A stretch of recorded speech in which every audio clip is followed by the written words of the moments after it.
नमस्कार बंधुरा आशा करছি আপনারা সবাই ভালো আছেন। আজকের ভিডিওতে আপনারা যে বড়ি দেওয়া দেখবেন সেটাকে বলা হয় বাতাসা বড়ি।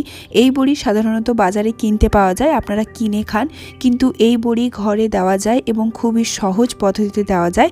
সেই পদ্ধতি আমি আজকে আপনাদের শেয়ার করব এবং এই পদ্ধতি মেনে চললে আপনারা বড়ি প্রায় 2 থেকে 3 বছর স্টোর করেও রাখতে পারবেন, ভেজেও খেতে পারবেন। তো আশা করছি ভিডিওটা আপনাদের ভালো লাগবে, আর ভিডিওটা যদি হেল্পফুল হয় তাহলে আমাদের পাশে থাকার জন্য অবশ্যই আমাদের চ্যানেলটিকে সাবস্ক্রাইব করবেন।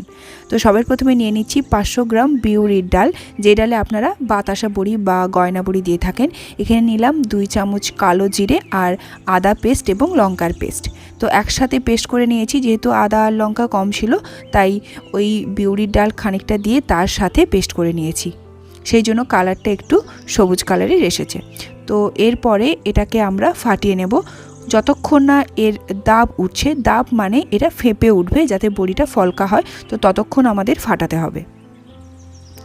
আর যদি আদাগুলো ঠিকঠাকভাবে পেস্ট না হয়ে থাকে তাহলে আদার গুডলিগুলোকে বাদ দিয়ে দেবেন, নাহলে ভালো করে পেস্ট করে নেবেন। দাব খানিকটা ওঠার পরে এতে আমরা দেব নুন। নুন যদি আপনারা প্রথমেই দিয়ে দেন তাহলে দাব ঠিকঠাক করে ওঠে না, খানিকটা ওঠার পর নুন দিলে দাবটা খুব ভালো হয়, বড়ি ফলকা হয় বড়িটাকে ভালো করে ফাটার ফলে। তো আপনারা ঠিকঠাক করে বড়ি দাব হওয়ার পরেই যদি দেন তাহলে বড়িটা খুব সুন্দর হবে এবং ফলকা হবে এবং সেই দিনই আপনার পাটা ছেড়ে উঠে যাবে। এরপর আমি একটা পাটা নিয়ে নিয়েছি এবং ওতে সরিষার তেল ব্রাশ করে দিচ্ছি একটা তুলোর সাহায্যে, আপনারা হাতেও করতে পারেন। ভালো করে তেলটা মিশিয়ে নেবেন যাতে পাটাতে বড়িটা দেওয়ার পর বসে না যায়। আমি হাতে না দিয়ে একটা চং তৈরি করেছি, কোলগেটের মাথাটাকে কেটে এবং একটা তেলের প্যাকেটের মধ্যে ঢুকিয়ে বড়িটা দিচ্ছি।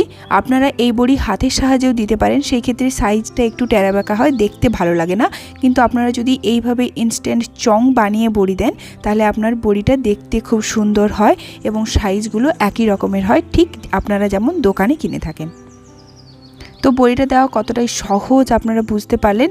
এই বড়িটা কতক্ষণ ভেজাতে হয়, কিভাবে বাটতে হয় সেই ভিডিও অলরেডি আমার চ্যানেলে আছে, আমি লিঙ্কটা ডেসক্রিপশন বক্সে দিয়ে দেব, আপনারা সেখান থেকে বড়ির পুরো প্রসেসটা দেখে নিতে পারেন। এবং এই যে বড়িটা দিলাম যে ডালে, এই একই ডালে আপনারা গয়না বড়িও দিতে পারেন থালার মধ্যে তিল বা পোস্ত বিছিয়ে। তো আশা করছি ভিডিওটা আপনাদের অনেক ভালো লেগেছে। ভালো লাগলে আমাদের পাশে থাকার জন্য চ্যানেলটিকে সাবস্ক্রাইব করবেন।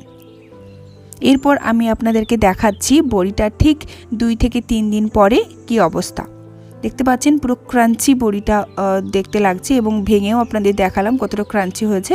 এগুলোকে আপনারা ডিবায় স্টোর করে রাখতে পারেন এবং সারা বছর ধরে উপভোগ করতে পারেন। আজকের মতো ভিডিওটা এখানেই শেষ করলাম। সবাই ভালো থাকবেন, সুস্থ থাকবেন।